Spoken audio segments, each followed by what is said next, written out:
नमस्कार। आज हम एक बहुत ही गहरे और प्राचीन ज्ञान के सागर में उतरने वाले हैं।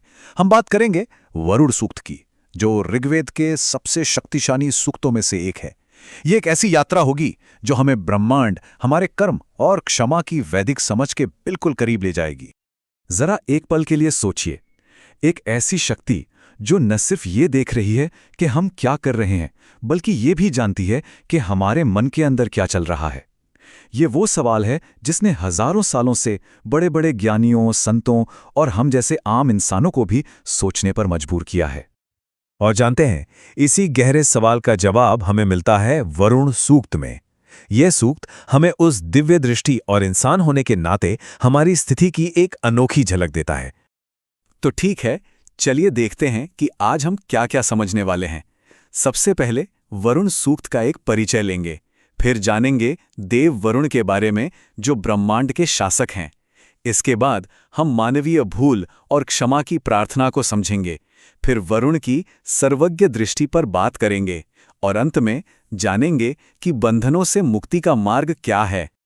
तो सवाल ये है कि ये इतना शक्तिशाली सूक्त आखिर आया कहाँ से है? आइए सबसे पहले इसकी जड़ों को, इसके वैदिक संदर्भ को समझते हैं। तो ये सूक्त हमें मिलता है दुनिया के सबसे प्राचीन ग्रंथ ऋग्वेद में। ये ऋग्वेद के पहले मंडल का 25वां सूक्त है। इसके दृष्टा ऋषि हैं शुनशेप, और जैसा कि नाम से ही पता चलता है, ये देव वरुण को समर्पित हैं। और एक और खास बात, ये गायत्री छंद में रचा गया है, जिसे वैदिक मंत्रों में उसकी आध्यात्मिक शक्ति के लिए सबसे पवित्र और शक्तिशाली माना जाता है। इस पूरे सूक्त के केंद्र में है देव वरुण। पर वो सिर्फ एक देवता नहीं है, वो ऋत के स्वामी हैं। ऋत यानी वो ब्रह्मांडीय नियम, वो कॉस्मिक ऑर्डर जिससे ये पूरी सृष्टि चलती है। वरुण उसी व्यवस्था के सबसे बड़े संरक्षक हैं। देखिए, उनके नाम का अर्थ ही कितना गहरा है। वरुण शब्द संस्कृत के व्री धातु से बना है, जिसका मतलब होता है घेर लेना या ढक लेना। मतलब वरुण वो हैं जो अपनी उपस्थिति से पूरी सृष्टि को घेरे हुए हैं। कुछ भी उनसे बाहर नहीं, कुछ भी उनसे छिपा नहीं। अब यहां देखिए, वरुण के जो गुण बताए गए हैं वो वाकई एक महान शासक की तस्वीर सामने रखते हैं। उन्हें धृतव्रत कहा गया है, मतलब वो जो अपने नियमों पर अटल हैं। उन्हें सुकृतु भी कहते हैं, यानी महान कर्म और बुद्धि वाले। वो सुनहरे कवच पहनते हैं, उनके पास माया नाम की दिव्य शक्ति है, वो सम्राट हैं, और उनके जासूस, जिन्हें स्पशः कहा गया है, वो हर जगह मौजूद हैं। तो ऐसे सर्वज्ञ और शक्तिशाली शासक के सामने एक आम इंसान की क्या जगह है? यहीं से ये सूक्त एक बहुत ही मानवीय मोड़ लेता है। ये हमारी गलतियों और फिर क्षमा के लिए हमारी गहरी तड़प को दिखाता है। सूक्त का पहला मंत्र ही दिल को छू लेता है। इसमें भक्त बड़ी विनम्रता से अपनी गलतियों को मान रहा है। वो कह रहा है कि हे देव, जैसे लोग अनजाने में आपके नियम तोड़ देते हैं, वैसे ही हमसे भी भूल होती है। हम पर दया करें। ये सिर्फ एक स्वीकारोक्ति नहीं, ये दिव्य कृपा के लिए एक सच्ची पुकार है। और ये उपमा तो बहुत ही सुंदर है जो हमें तीसरे मंत्र में मिलती है। भक्त अपने प्रार्थनाओं से, अपने भजनों से वरुण देव को वैसे ही मनाना चाहता है जैसे कोई सारथी अपने थके हुए घोड़े को प्यार से सहलाकर शांत करता है। ये भक्त और भगवान के बीच एक बहुत ही निजी और गहरे रिश्ते को दिखाता है। वरुण की शक्ति का जो सबसे हैरान करने वाला पहलू है, वो है उनका सब कुछ जानना। अब आइए देखते हैं कि कैसे कुछ मंत्र उनकी इस असीम दृष्टि का वर्णन करते हैं, जिसे सुनकर सच में आश्चर्य होता है। 7वें मंत्र की ये पंक्ति सोचिए, वरुण उस रास्ते को भी जानते हैं जिस पर पंछी आसमान में उड़ते हैं। हम तो उस रास्ते को देख भी नहीं सकते, पर उनकी नज़र से वो छिपा नहीं है। ये उनके ज्ञान की विशालता को दिखाता है।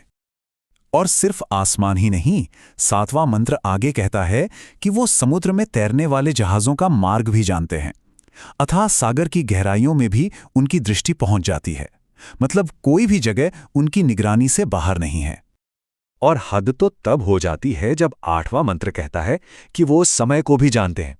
वो साल के 12 महीनों को तो जानते ही हैं, पर वो उस 13वें महीने यानी अधिक मास को भी जानते हैं जो कभी कभी आता है। ये साबित करता है कि उनकी नज़र से कुछ भी, मतलब कुछ भी नहीं बच सकता। तो क्या वरुण सिर्फ एक कठोर न्यायाधीश हैं जो सब कुछ देखते हैं और नियमों का पालन करवाते हैं? जी नहीं, बिल्कुल नहीं।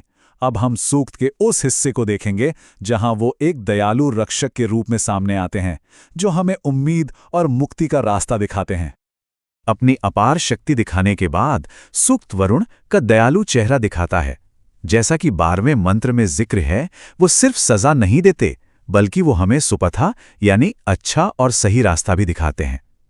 वो हमारे जीवन की रक्षा करते हैं और हमें लंबी आयु का आशीर्वाद भी देते हैं। और 21वां मंत्र, ये तो जैसे भक्त की अंतिम और सबसे गहरी प्रार्थना है। यहां भक्त 3 तरह के बंधनों से आजादी मांग रहा है। सबसे पहले ऊपरी बंधन, यानी मन में आने वाले पाप और बुरे विचार। फिर मध्य बंधन, यानी हमारी बातों और हमारे कामों से होने वाले पाप।